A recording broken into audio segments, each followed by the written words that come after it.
there, how y'all doing? This is Weapons Tech Mac coming to you from deep in the cool part of Texas tonight. Last night, tonight, we had a cold front come down through here.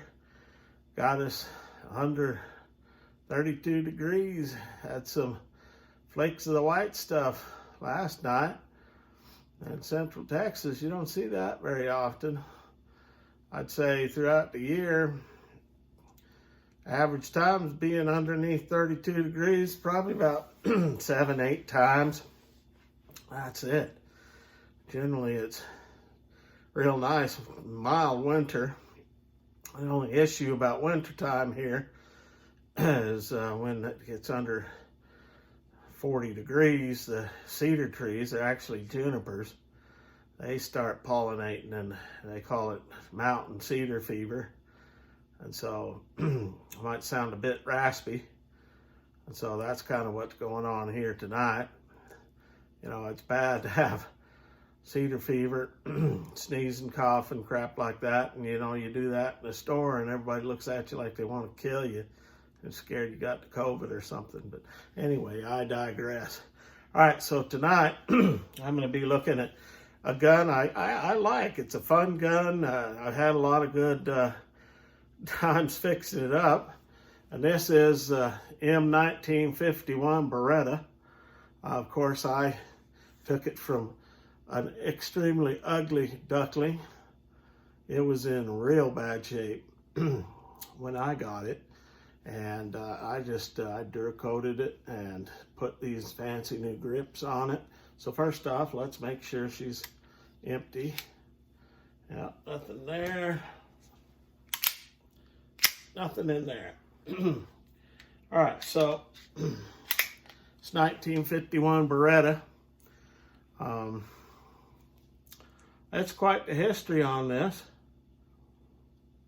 It's an excellent gun. It's just a little bit smaller than the full size 92, but you can tell that this is kind of the forerunner to what they had going on the Beretta 92.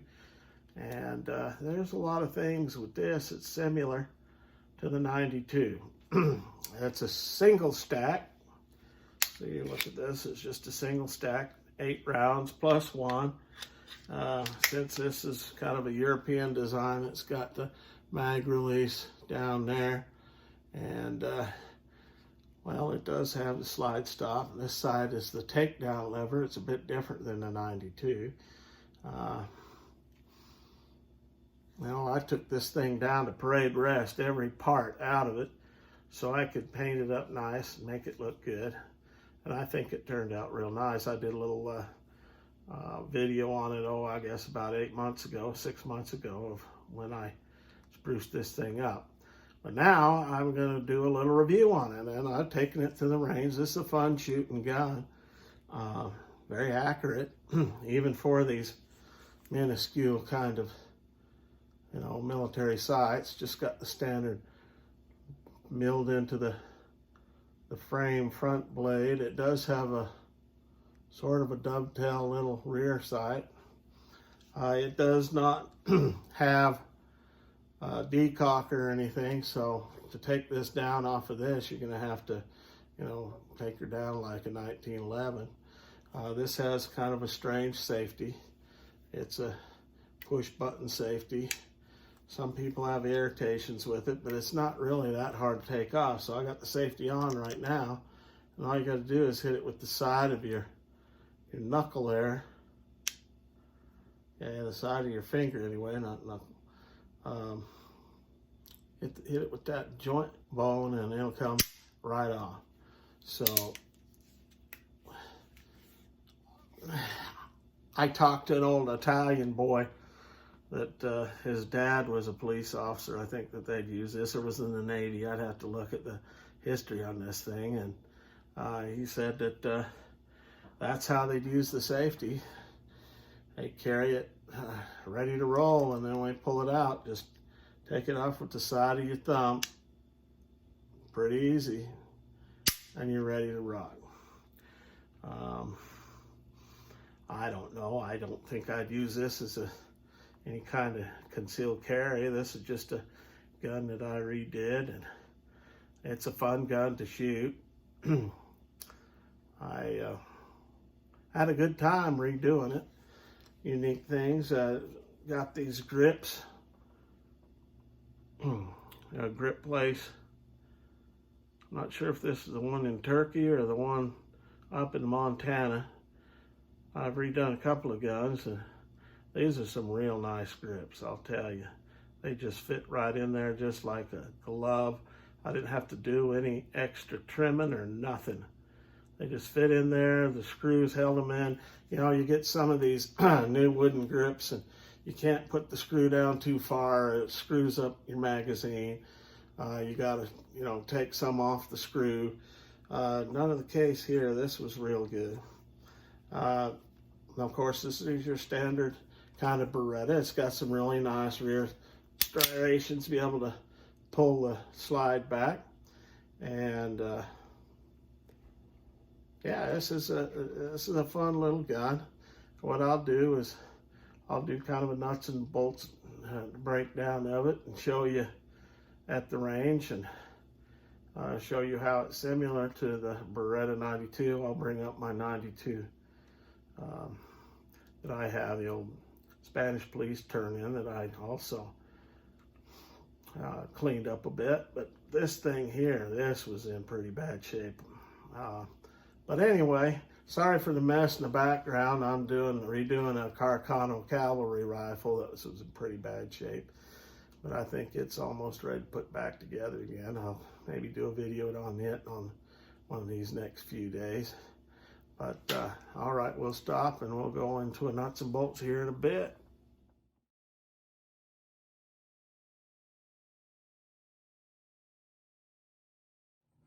All right, so here we'll do some kind of nuts and bolts breakdown and particulars of this pistol. This, of course, is a Beretta 1951. It is a single action pistol. It's a very historic piece of Italian hardware, as it was the first Beretta chambered in the 9mm Parabellum, and was also the first Italian locked breech pistol. If you've ever broken down a 92, you know what the locked breech is. For years, this pistol was not available for commercial market and was exclusively for Italian armed forces and police. This pistol paved the way for Beretta to later on introduce the Beretta 92. Now, the model 1951 was in production from 1953 to 1980. Now, this pistol here is, of course, 9mm Parabellum, semi-auto, 8 rounds plus 1, single action. Barrel length is 4.5 inches, so it's not the full 5 like you see in the 92. Weight is 1 pound 14 ounces. It is all steel frame, and it has a manual thumb safety like I showed you, fixed sights. So this particular pistol was a fun pistol to go over, like I indicated, and it has a real comfortable feel to it, I'll tell you. It's not as big in the hand as the 92, since it's a single stack pistol. Now, some of you, if you have medium to small hands, the 92 is maybe not a very comfortable pistol, and you're not liking that. But hey, if you want a Beretta, try one of these. I noticed it's still on sale in Palmetto for like $269, so it might be worth your effort to go grab one. Breaking them down and pulling them apart is a bit unique. There's only one reviewer out there that really gets into a complete disassembly, and then putting it back together again is kind of a process. But anyway, I did it, and it goes out and works just fine. Let's see, of course, the magazine's got a little thumb rest, and there you have the lanyard. The bottom of the pistol, it's not hooked to the magazine, but to the pistol itself. Let's see, outside extractor. What else is there to talk about? Everything is very tightly fit. It's a Beretta, okay? So it's well made. I think if you like kicking around with surplus guns, this would be a good one to pick up. So that'll kind of finish it and wrap it for that. And then we'll show you some time at the range and then compare it with a 92. All right, we got a Beretta M1951.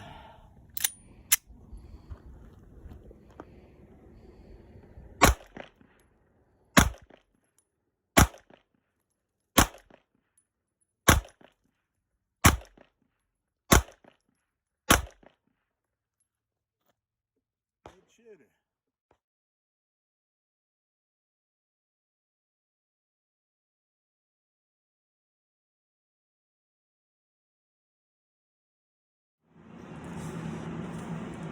Okay, so just got back from shooting this bad boy. And so first off, I'm gonna make sure it's clear. It is. And it's a pretty easy breakdown. Just pull this slide back and turn that little breakdown lever there. Get to that little half moon little indentation and out it comes. See how the Duracoat survived the shooting. Put about 50 rounds through it today.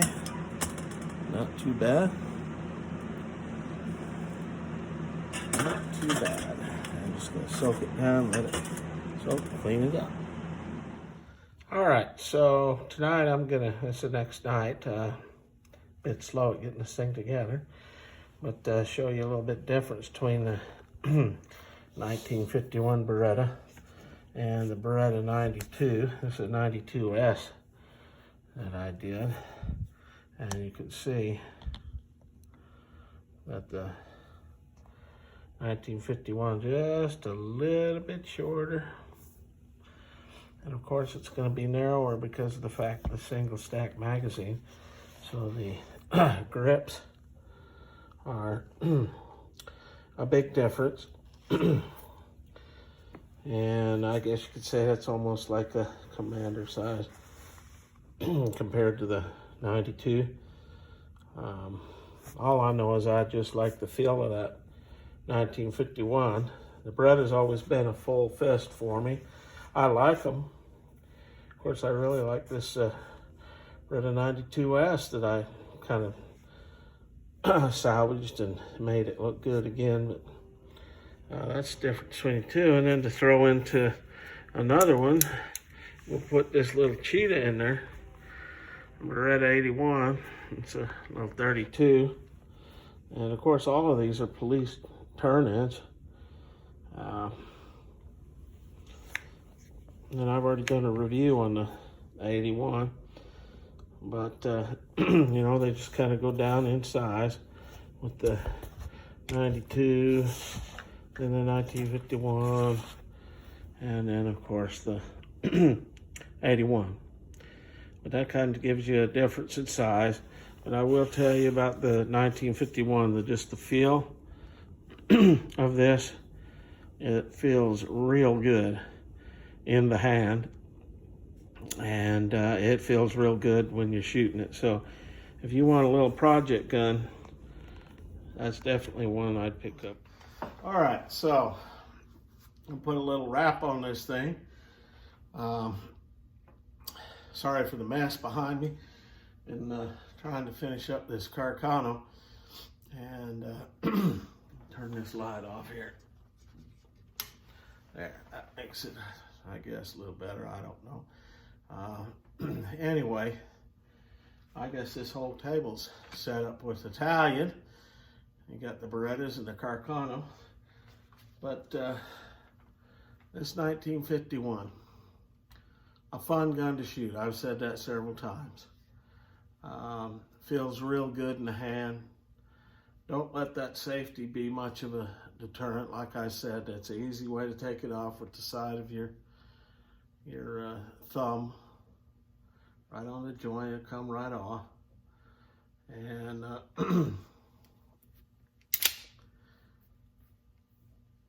real accurate, despite the military grade sights. Reliability, it's a Beretta, it's gonna shoot, even though it's, you know, almost 70 years old.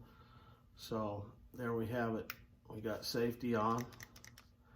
Just take it off the side of your thumb. There it is, it's off, it's ready to go. So a lot of people make a big fit about this safety, and it's easy if you're right-handy to take it off. Boom, it's off. You got to get used to the mag release, the bottom of the grip. Of course, that's European for you.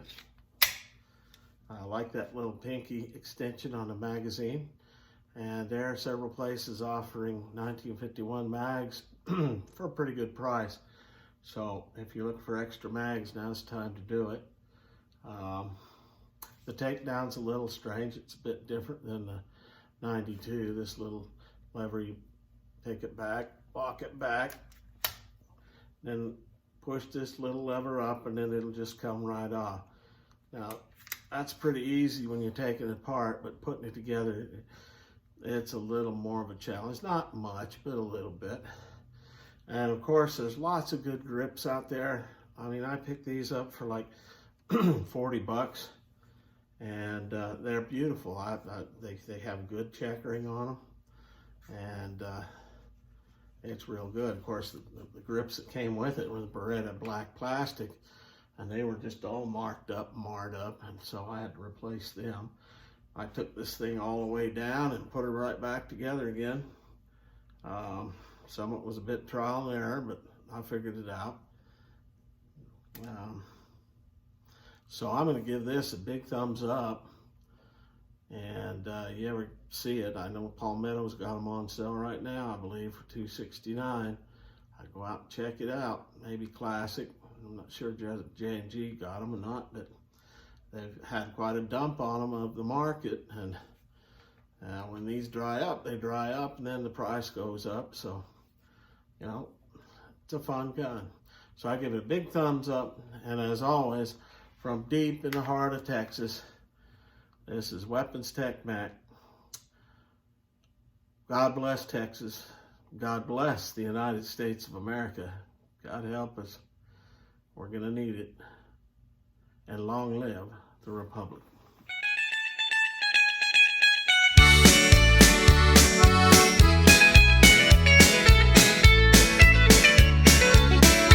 I came here looking for something I couldn't find anywhere else.